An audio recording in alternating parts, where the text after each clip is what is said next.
That was a John Detty showcase.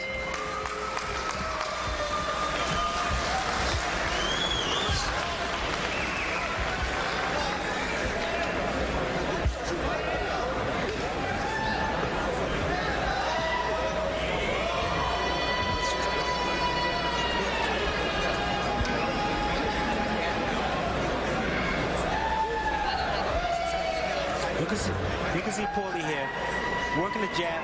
As soon as he sees his guy commit and step back, he's quick enough with the right hand to counter. And then once the guy thinks he's set or out of range, Paulie steps right in with quick combinations.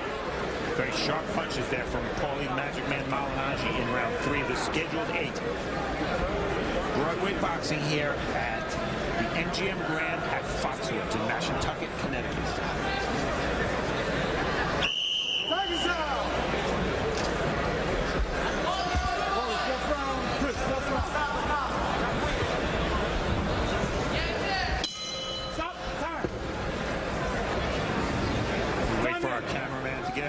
Start round 4.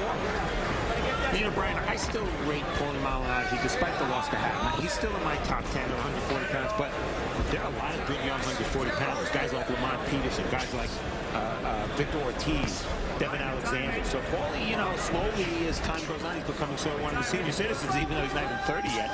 And he's got to watch it because these young guys, there are a lot of them, and they're coming on. But Paulie has a couple of things going for him. Right now, he still has that speed. You know, 90% of those guys in the top 10 that you name are boxers, so it'd be hard to try to outbox Paulie. And the second thing going for him, once his speed slows down, like a Ray Leonard, then you get to see guys if they can truly fight. Paulie already showed with his speed that he can fight in the Miguel Cotto fight, so even if he slowed down, it won't be easy for those guys. Agreed, he's a proven commodity. They're still coming up. Paulie boxing with his hands down. He gets away with that because of his superior speed and reflexes. So again, a mistake that Chris Fernandez is making, he's blocking, waiting for Paulie to stop punching, then he's trying to punch. At that point, Paulie's too quick on his feet. He's gone. Watch Chris Fernandez when Paulie punches. He's going to cover up and wait for Paulie to stop. So you're saying the best way to fight Paulie, the best way to be effective against him is to counter punch? No. See, if you can block punches, you know they're coming. Steady block and punch with him. Punch as he punches. There you go. Paulie's quicker than these guys. But once in a while, when Paulie punches, he stands straight up. So if you punch with him, you may be able to get a clean shot off on Paulie. The timing will beat speed. Every day of the week. Well, this is going exactly the way Paulie Malignaggi likes it to go, with each round mimicking the one before it, with Paulie, that right hand, grazed Malignaggi. I think he slipped it. Look, right there, he's cutting. He blocked 3 jabs and blocked 4 jabs and throws nothing. But if you watch Paulie's feet, Brian, as he throws those shots, he's moving. And that's smart. Don't only move your head after you punch, move your feet. You're never going to get counter punched. But an experienced boxer, which Chris Fernandez is, he had, what, 23 fights under his belt? Right. If you see the left foot moving, move to your right, because that's where Paulie's going. Well, right now it's Malignaggi comes forward, Fernandez in retreat. That's a rare scene. Paulie sticks his face out like that, taunting his opponent, dropping his left hand the way he does. He wants his opponent to punch so he can counter. Yep. And he can be elusive, as he was right there, spinning Fernandez nicely here at the end of round 4.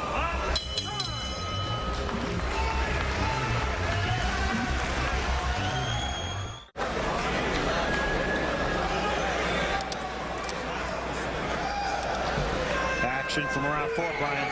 See the quick hands on Paulie. And as you mentioned, it's not only the quick hands, it's the feet. Watch him. He punches, he's stepping around, step back, step under. Just can't hit the guy. And then on top of that, he comes up and he throws combinations. So it's like, I can't hit him, but yet he's hitting me.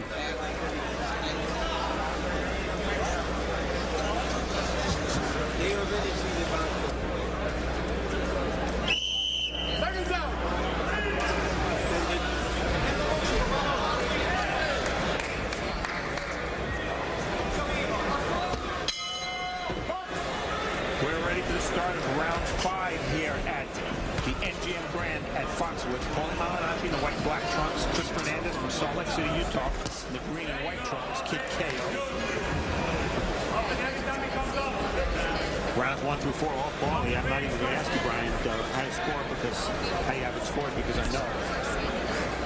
40-36. Yeah. Unless you're not paying attention. If I say anything, even if I call the score 40-36, people probably, say I know that. I mean, it's very obvious, and now Paulie's in that rhythm. He's in that Magic Man rhythm, and that's probably bad news for Chris Fernandez. So far, Paulie's getting exactly what he not only wants, but what he needs. Because coming off a fight against an A+ level fighter in Hatton, you don't come right back, if you lose, into another level A fighter. Instead, he's fighting a fighter far beneath him, and he's getting what he needs, which is confidence, a return, and an extension of his career to the point where he could fight another level A or A- fighter next time out. Because Paulie Malignaggi at this point in his career is not going to be happy unless he's fighting the best or fighting for a world title. And I think throughout his career, he has earned that right to want to compete and stay on the top level.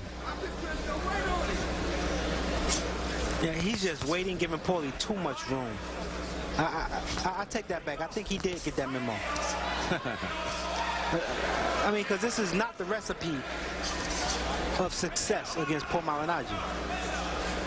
Brian, I agree with everything you said, but what some of the fans don't realize is that power can be very intimidating, speed can be intimidating too. And that's what we're seeing here. And the reason Chris Fernandez isn't throwing more punches is because he's being not just overwhelmed, but intimidated by Paulie Malignaggi's speed. Speed is actually much more intimidating than power.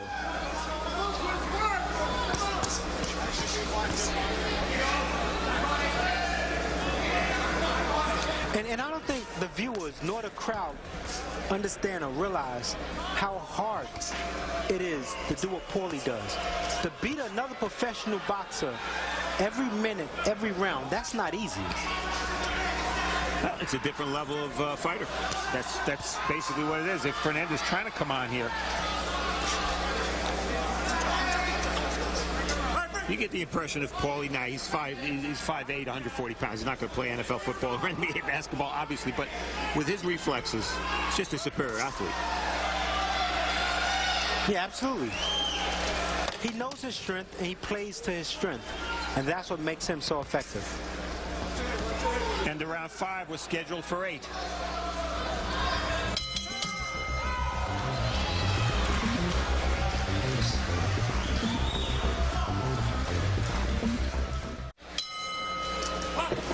Start of round 6, a scheduled 8. Paulie Malignaggi against Chris Fernandez. Former junior welterweight titleist Paulie Malignaggi wants to get there again.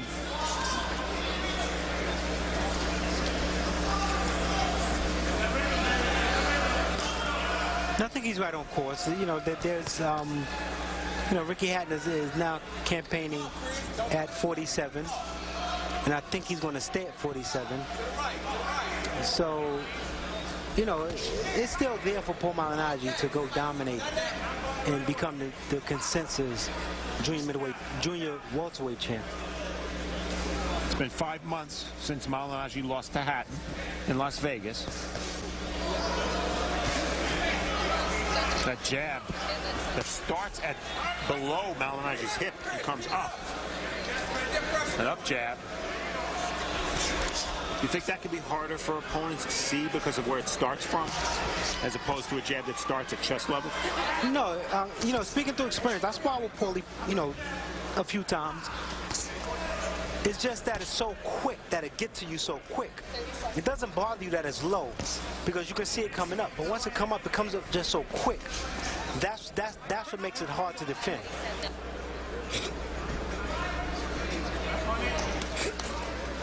Well, Chris Fernandez has the Paulie Malignaggi puzzle in front of him, and so far has had no answers. Now, to take the jab away from Paulie Malignaggi, what Chris Fernandez should be doing is jabbing at Paulie Malignaggi's left shoulder. So he can't bring the jab up. Just keep hitting that shoulder. Yeah, and he's reduced to one punch.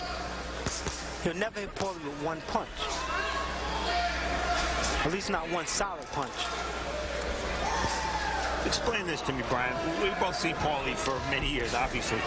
He's an outstanding athlete with great quickness, good boxing ability. Why is it, other than the fact that guy gave him a very brittle right hand, why is it that when he throws a left hook, for instance, the power isn't there that so many other fighters have? Is it technique, or is it just God-given? No, it's technique. And if you watch Paulie, watch when he throws left hook, even the right hand. See right there, he don't put no body into the left hook nor the right hand. He stands straight up and just hits you. So it's lack of leverage. Right. It's pure technique. So look at him. He stands straight up when he punches. He does not put his body into his punches. And your body is the power. If Paulie was, put body into the left hook and body into the right hand, he'll get a lot more knockouts. Because guys will never see the punch coming. Right hand by Fernandez here as we conclude round 5. Whoa! Paulie's badly hurt.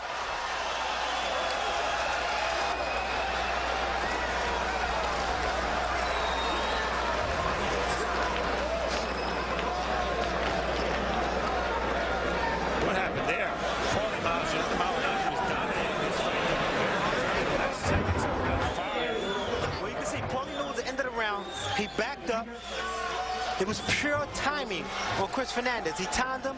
Once he had Paulie with that right hand, he followed through with a combination. Right there, right hand, he moved in. He didn't throw a one punch and settle with that one punch. And that left hook, Brian, was brutal. That's the shot that really hurt Malignaggi. Fighting with your hands down and your chin out is okay when you have the reflexes to do something about it. But if you don't have the reflexes, as Paulie didn't in that spot, you're going to get hit flush. Timing over speed. Let's see what Chris Fernandez does from here.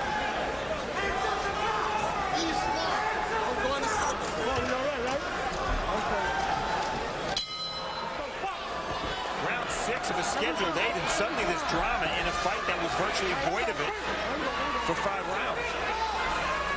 Chris Fernandez hurting Malignaggi with a right and then a left hook in the very end of round 5. Watch your head, guys. Watch your head. Come on, punch out, punch out.